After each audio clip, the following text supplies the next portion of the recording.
5 मुस्लिम लड़कियां, जिनमें एक लड़की आलिमा का कोर्स भी कर रही है, जो मदरसे वाली लड़कियां हैं, और ये लड़कियां जिस्म फरोशी करते हुए पकड़ जाती हैं यूपी के कानपुर के घंटाघर के ओयो होटल के अंदर। और इनमें सारे के सारे लड़के जो साथ पकड़े जाते हैं वो हिंदू है, एक लड़का मुस्लिम है। ये कोई अच्छी बात नहीं है कि एक लड़का मुस्लिम पकड़ा गया है। सबसे बड़ी और सबसे गंभीर और सबसे सोचने वाली बात यह है कि एक लड़की इनमें आलिमा का कोर्स कर रही है। छापा पड़ने पर इसका खुलासा हो रहा है, आप ये वीडियो में देख सकते हैं। ये खबर सिर्फ एक वाक़या नहीं बल्कि पूरी उम्मत के मुंह पर जोरदार थप्पड़ है। हमारी माओं की गोदें जो कभी गैरत व हया की दरसगाह दी, आज क्यों इतनी बेहिस हो गई।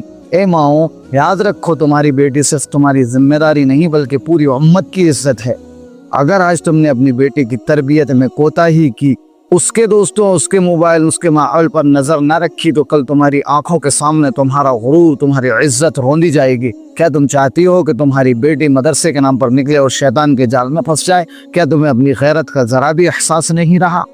ए बहनों, अपनी इज्जत को अपनी जान से ज्यादा अजीज समझो। दुनिया की चमक दमक, वक्ती लज्जतें और गलत सोहबतें तुम्हें कहीं का नहीं छोड़ेंगी। याद रखो, जो इज्जत एक बार चली जाए वो कभी वापस नहीं आती। अपने रब से डरो, अपनी माँ की दुआ और अपने बाप की इज्जत का ख्याल करो।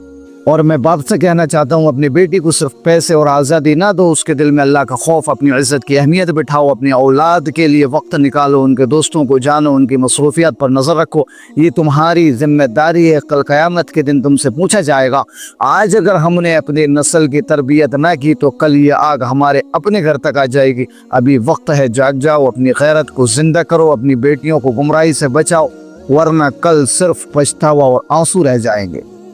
एक और सवाल, क्या आज से आप अपनी बेटी की तरबियत और निगरानी को अपने सबसे बड़ी जिम्मेदारी समझेंगे?